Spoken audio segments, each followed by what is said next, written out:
मित्रांनो, सकाळी झोपेतून उठल्यानंतर पहिलं पाऊल जमिनीवर टाकतानाच टाचेत कळ येणं, 2-4 पावलं चालली तरी पाय जड झाल्यासारखं वाटणं किंवा थोडंसं काम केल्यावरच दम लागणं, हे सगळं तुम्हालाही जाणवतंय का?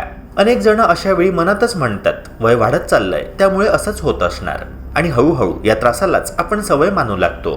पण खरं सांगायचं झालं तर शरीरात होणारे हे छोटे छोटे बदलही काहीही कारण नसताना होत नाही. ते आपल्याशी काहीतरी महत्त्वाचं बोलायचा प्रयत्न करत असतात.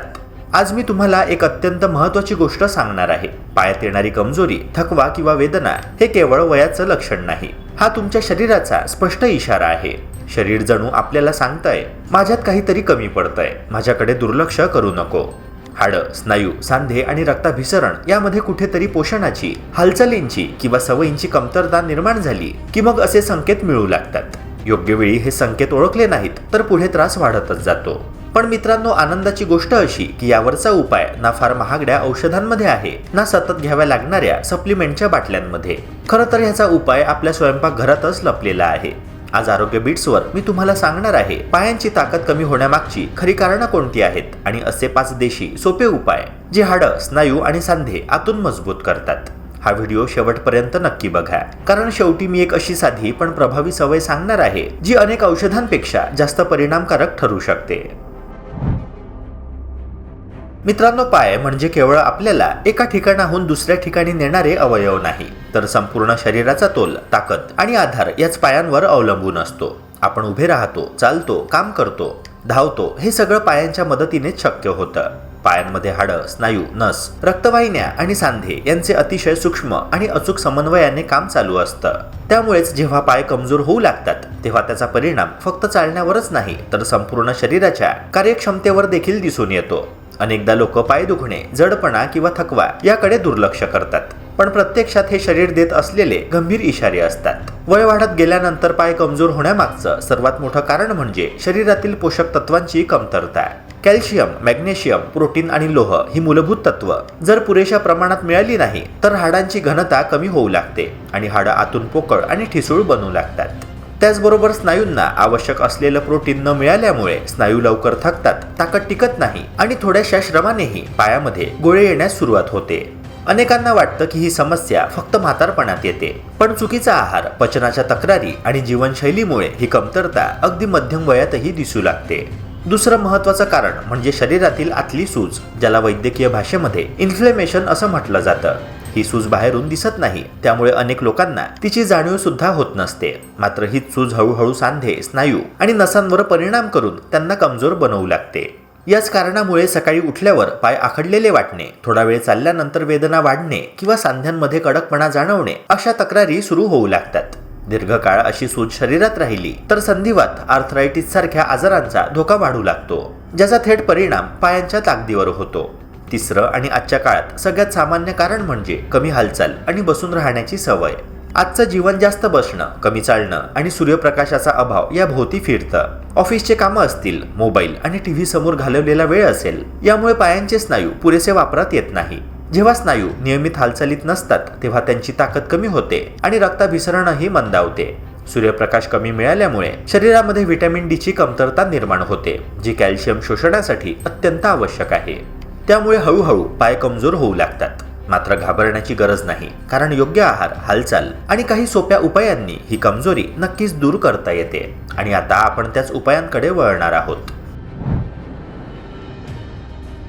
मित्रांनो, घोड्यासारखी ताकद हा वाक्प्रचार आपण नेहमी ऐकतो, पण त्यामागचं खरं कारण फार थोड्या लोकांनाच माहिती असतं. घोडा कायम सक्रिय, ताकदवान आणि सहनशक्तीने भरलेला असतो. आपल्या शरीरालाही अशीच नैसर्गिक ताकद हवी असेल तर मोड आलेले हरभरे हा एक अत्यंत प्रभावी आणि देशी उपाय आहे. फार महागडे पदार्थ न खाता घरच्या घरी स्नायूंना बळ देणारा हा साधा उपाय आहे, मात्र अनेक लोक ह्याकडे दुर्लक्ष करतात. मोड आलेले हरभरे म्हणजे प्रोटीन, लोह आणि फायबर यांचा अत्यंत संतुलित आणि नैसर्गिक संगम आहे, जो शरीराच्या एकूण ताकदीसाठी खूपच उपयुक्त ठरतो. यामधील भरपूर प्रमाणातील प्रोटीन स्नायूंना आतून मजबूत करतं, स्नायूंची झीज कमी करतं आणि पायांची ताकद हळूहळू वाढवायला मदत करतं. त्यामुळे सकाळी उठल्यानंतर येणारा थकवा, चालताना जाणवणारा अशक्तपणा किंवा जडपणा कमी होतो आणि शरीरात काम करण्याची क्षमता वाढते.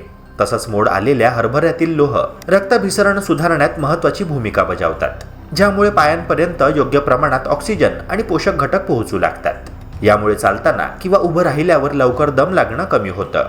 यासोबतच फायबर पचन संस्थेला मजबूत करतं, आतड्यांची स्वच्छता राखायला मदत करतं आणि शरीरात साचलेले विषारी घटक बाहेर टाकण्यात उपयोगी ठरतं. परिणामी शरीर हलकं वाटू लागतं, पोटाच्या तक्रारी कमी होतात आणि दिवसभर ऊर्जावान ताजेतवाने राहायला मदत मिळते. मित्रांनो, हे हरभरे खायची पद्धतही तितकीच महत्त्वाची आहे. रात्री झोपण्यापूर्वी हरभरे स्वच्छ धुवून पाण्यात भिजत घाला, जेणेकरून ते मऊ होतील. सकाळी त्यांना मोड काढा आणि थोडा वेळ तसेच ठेवा. त्यानंतर हे मोड आलेले हरभरे हलकेच वाफवून घ्या, जेणेकरून पचनास सोपे जातील. यांची साधी कोशिंबीर करून त्यामध्ये थोडं लिंबू, मीठ आणि आवडीनुसार थोडी कोथिंबीर घालून खाल्ल्यास चवही छान लागते आणि पोषणही भरपूर मिळतं. मित्रांनो, इथे एक महत्त्वाची सूचना लक्षात ठेवा. विशेषतः वयस्क व्यक्तींनी कच्चे मोड आलेले हरभरे टाळावे.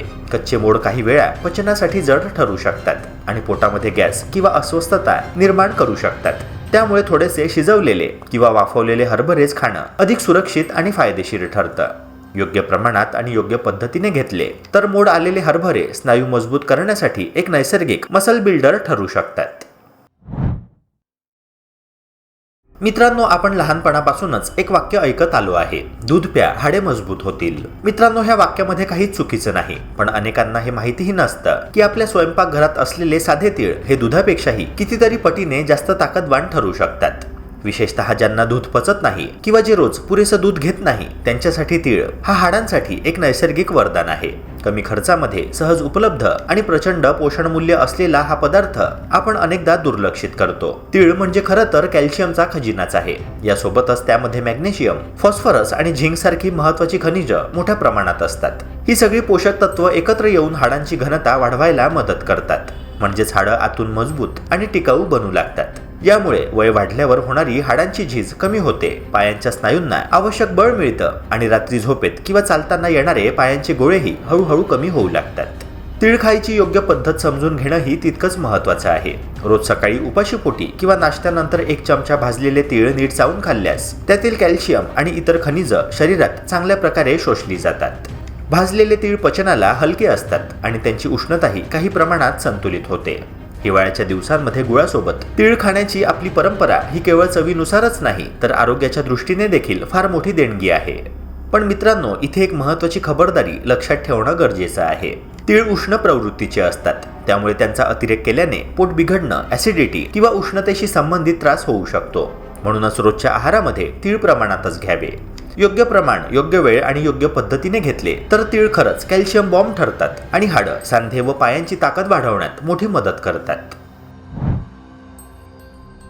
मित्रांनो, आयुर्वेदामध्ये मेथी दाण्यांना सांध्यांसाठी एक अत्यंत प्रभावी औषधी मानलं गेलं आहे आणि यामागे ठोस कारणं आहेत. अनेक वर्षांपासून सांधेदुखी, गुडघेदुखी, सूज आणि हालचालींमध्ये येणारा त्रास कमी करण्यासाठी मेथीचा उपयोग केला जातो. विशेषतः वय वाढल्यानंतर किंवा सतत उभं राहणं, चालणं, कामाचा ताण यामुळे जेव्हा सांधे थकतात, तेव्हा मेथी दाणे शरीराला आतून आधार देण्याचं काम करतात. मेथीमध्ये असलेले नैसर्गिक घटक सूज कमी करण्यात खूप मदत करतात. सांध्यांमध्ये होणारी जळजळ किंवा सूज ही वेदनांचं मुख्य कारण असते आणि मेथी ती हळूहळू कमी करते. त्यामुळे गुडघे, टाचा, पायाचे सांधे किंवा बोटांमध्ये जाणवणारा कडकपणा कमी होतो.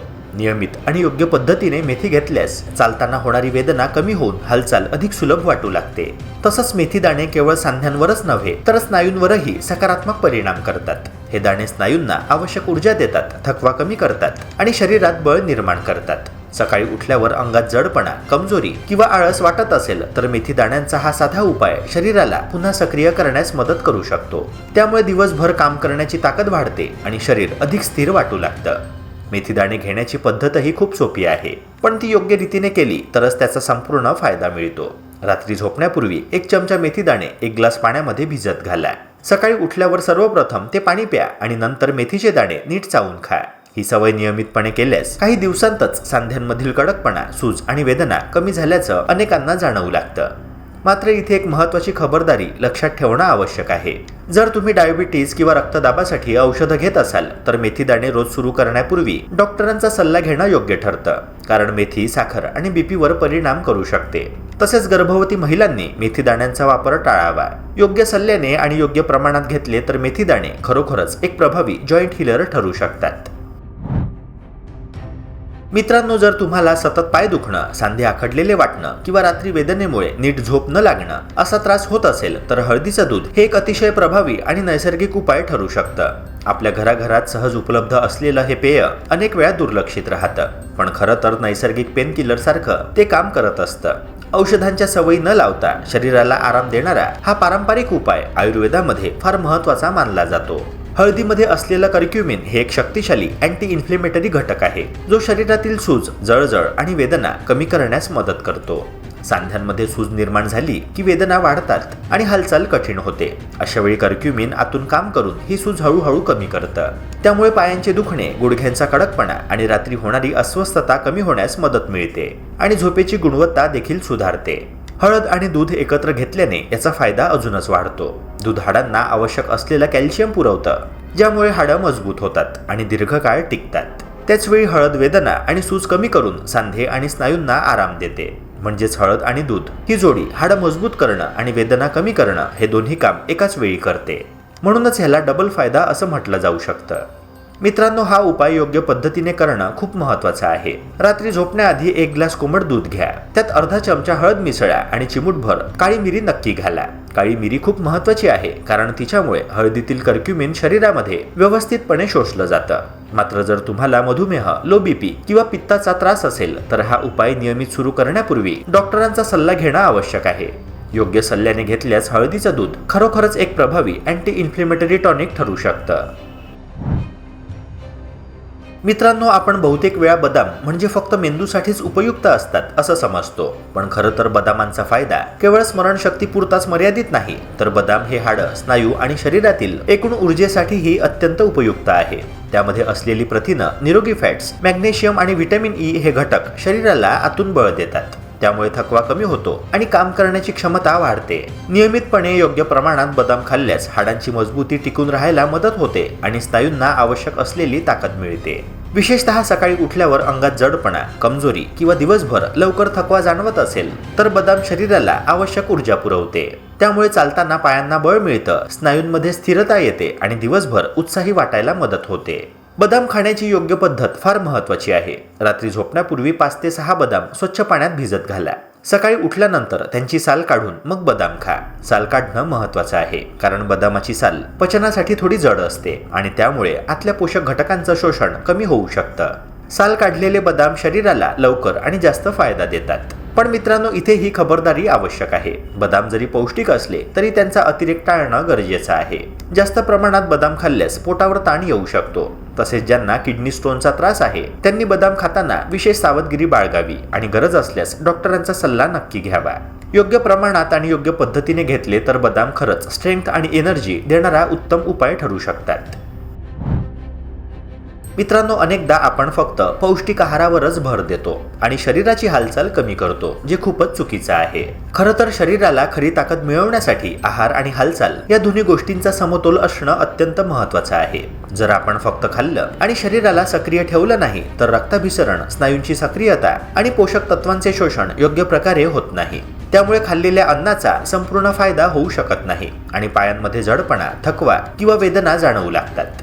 दररोज 15 ते 20 मिनिटे चालण्याची सवय शरीरासाठी अत्यंत उपयुक्त आहे.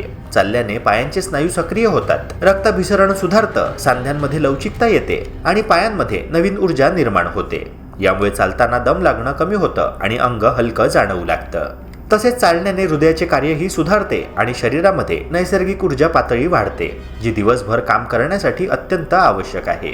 सकाळी हलकं स्ट्रेचिंग करणं देखील खूप फायदेशीर ठरतं. स्ट्रेचिंगमुळे सांध्यांमधील कडकपणा कमी होतो, स्नायू लवचिक राहतात आणि हालचालींमध्ये सहजता येते. शरीरातील रक्ताभिसरण आणि पेशींमध्ये ऑक्सिजन पुरवठा सुधारतो. स्ट्रेचिंग स्नायूंना बळ देते आणि पाय अधिक सशक्त बनवते. सकाळचा सूर्यप्रकाश हा आणखी एक नैसर्गिक उपाय आहे, जो शरीरासाठी आवश्यक व्हिटॅमिन डी तयार करतो. व्हिटॅमिन डी हाडांच्या मजबूतीसाठी खूप महत्त्वाचं असतं, कारण हे हाडांमध्ये कॅल्शियम शोषणासाठी मदत करतं. त्यामुळे जर सकाळी काही मिनिटं सूर्यप्रकाशात घालवले तर हाडं आणि सांधे अधिक मजबूत राहू लागतात आणि पायांमध्ये येणारी वेदना किंवा जडपणा कमी होण्यास मदत मिळते. यामुळे शरीरात नैसर्गिक ऊर्जा वाढते आणि दिवसभर ताजेतवाने वाटते. तसंच मित्रांनो, आहारामध्ये केळी, मनुके आणि बीट यांसारखे पदार्थ समाविष्ट करणं पायांच्या ताकदीसाठी वरदान ठरू लागतं. केळीमध्ये पोटॅशियम भरपूर असतं, जे स्नायूंना बळ देतं आणि पायांमध्ये गोळे येण्याची शक्यता कमी करतं. मनुके रक्ताभिसरण सुधारतात, तर बीट शरीरात ऑक्सिजनची पातळी वाढवून थकवा कमी करतात. जेव्हा योग्य आहार, नियमित चालणं, स्ट्रेचिंग आणि सूर्यप्रकाश ह्या सर्व घटकांचा संगम साधला जातो, तेव्हा पायांना पुन्हा चैतन्य आणि ताकद मिळते आणि शरीराला दिवसभर ऊर्जावान राहण्यास मदत मिळते. मित्रांनो, इथे एक अतिशय महत्त्वाची गोष्ट समजून घेणं गरजेचं आहे. पायांची कमजोरी ही एकाच दिवसात निर्माण होत नाही आणि ती एकाच दिवसात पूर्णपणे बरीही होत नाही. ही समस्या हळूहळू वाढत जाते. वर्षानुवर्षे शरीरात साठलेल्या कमतरता, चुकीच्या सवयी आणि दुर्लक्ष यांचा परिणाम म्हणून ती दिसून येते. त्यामुळेच उपाय करतानाही संयम ठेवणं फार आवश्यक आहे. 2-4 दिवस उपाय करून लगेच फरक पडला नाही म्हणून निराश होऊ नका. शरीराला स्वतःला सुधारायला वेळ द्यावा लागतो आणि नैसर्गिक उपाय हे हळूहळू पण मुळापासून काम करतात. अनेक लोक एक मोठी चूक करतात, ती म्हणजे फक्त वेदना कमी करण्यावर लक्ष देतात. वेदना म्हणजे मूळ समस्या नाही, तर ती समस्येची पावती आहे. पाय दुखत आहेत म्हणजे शरीर सांगतंय की हाडं, स्नायू किंवा सांधे यांना योग्य पोषण मिळत नाहीये किंवा रक्ताभिसरण नीटपणे होत नाहीये. अशा वेळी फक्त पेनकिलर घेणं म्हणजे फायर अलार्मचा आवाज बंद करून आग तशीच सोडून देण्यासारखं आहे. खरी गरज आहे ती आतून ताकद वाढवण्याची आणि तेच काम योग्य आहार व सवयी करतात. मित्रांनो, शरीरात जेव्हा योग्य पोषण पोहोचतं तेव्हा शरीर स्वतःला बरे करण्याचं काम करतं. योग्य प्रमाणात प्रोटीन मिळालं की स्नायू दुरुस्त होतात, कॅल्शियम आणि व्हिटॅमिन डी मिळालं की हाडं मजबूत होतात आणि सूज कमी करणारे घटक मिळाले की सांध्यांवरचा ताण कमी होतो. हे सगळं एकत्र घडलं की पाय हलके वाटू लागतात. चालताना आत्मविश्वास येतो आणि दिवसभर काम करण्याची ताकद वाढते. म्हणजेच उपाय हे केवळ पायांसाठी नाही, तर संपूर्ण शरीराच्या आरोग्यासाठी फायदेशीर ठरतात. मित्रांनो, इथे आणखी एक गोष्ट लक्षात घ्या. पाय हे आपल्या शरीराचा पाया आहेत. जर पाय कमजोर असतील तर त्याचा परिणाम गुडघे, कंबर आणि पाठ यावरही होतो. अनेक लोकांना कंबरदुखी किंवा पाठदुखीचं मूळ कारण पायांची कमजोरी असू शकतं, हे माहितीच नसतं. त्यामुळे पाय मजबूत करणं म्हणजे फक्त चालणं सोपं करणं नाही, तर संपूर्ण शरीराला आधार देणं आहे. म्हणूनच या उपायांकडे तात्पुरता इलाज म्हणून न पाहता दीर्घकाळासाठी गुंतवणूक म्हणून पाहायला हवं. शेवटी मित्रांनो, आरोग्य म्हणजे काही फार क्लिष्ट किंवा महागडी गोष्ट नाही. आपल्या आजूबाजूला, आपल्या स्वयंपाकघरात किंवा आपल्या दिनचर्येतच त्याची उत्तरं लपलेली असतात. गरज असते ती फक्त जागरूक होण्याची आणि सातत्य ठेवण्याची. जर आपण रोज थोडंसं चालणं, योग्य आहार, सूर्यप्रकाश आणि ह्या देशी उपायांना आयुष्यामध्ये स्थान दिलं तर शरीर आपल्याला नक्कीच साथ देतं. कारण शरीर हे शत्रू नसून मित्र आहे. फक्त त्याच्याशी नीट वागायला शिकलं पाहिजे. मित्रांनो, शरीर आपल्याशी सतत संवाद साधत असतं, पण त्याच्या ह्या संकेतांना लक्ष देऊन ऐकणं आवश्यक आहे. पाय दुखणे, सांध्यांमध्ये कडकपणा किंवा थकवा ही केवळ अस्वस्थतेची तक्रार नसून शरीराचा आपल्याशी एक महत्त्वाचा इशारा असतो. अनेकदा आपण ह्या लहान लहान संकेतांकडे दुर्लक्ष करतो, पण जर त्याला योग्य वेळेत ओळखलं आणि त्यावर योग्य पद्धतीने उपाय केला तर आपण आपल्या शरीराला दीर्घकाळ निरोगी ठेवू शकतो. पायांमध्ये येणारी कमजोरी किंवा वेदना म्हणजे शरीरातील स्नायू, हाडं आणि सांध्यांमध्ये काहीतरी कमतरता आहे हे सांगण्याचा एक मार्ग आहे. त्यामुळे फक्त औषधांवर अवलंबून राहण्यापेक्षा आहार आणि जीवनशैली सुधारण्यावर भर देणं अधिक उपयुक्त ठरतं. योग्य प्रमाणात पोषक आहार घेणं, दररोज हलका व्यायाम करणं किंवा चालणं, स्ट्रेचिंग करणं आणि सूर्यप्रकाश घेणं हे सगळं मिळून शरीरामध्ये ऊर्जा, स्नायूंना बळ आणि हाडांना मजबूती देतं. आजपासून आपण आपल्या जीवनशैलीमध्ये थोडा बदल करून पाहिला तर परिणाम हळूहळू दिसू लागतात. आहार सुधारून, नियमित हालचाल वाढवून आणि नैसर्गिक साध्या उपायांवर विश्वास ठेवून आपण औषधांच्या खुराकेवर अवलंबून न राहता शरीराला योग्य ताकद देऊ शकतो. मित्रांनो, पाय दुखणे कमजोरी नसून एक इशारा आहे आणि तो समजून घेतल्यास आपले शरीर अधिक मजबूत, सक्रिय आणि ताजेतवाने राहू शकते. मित्रांनो, जर हा व्हिडिओ तुमच्यासाठी उपयोगी वाटला असेल तर लाईक करा, शेअर करा आणि आरोग्य बीट्स या आपल्या यूट्यूब चॅनलला नक्की सबस्क्राईब करा. भेटूया पुन्हा एका नव्या व्हिडिओसह. जय हिंद, जय महाराष्ट्र.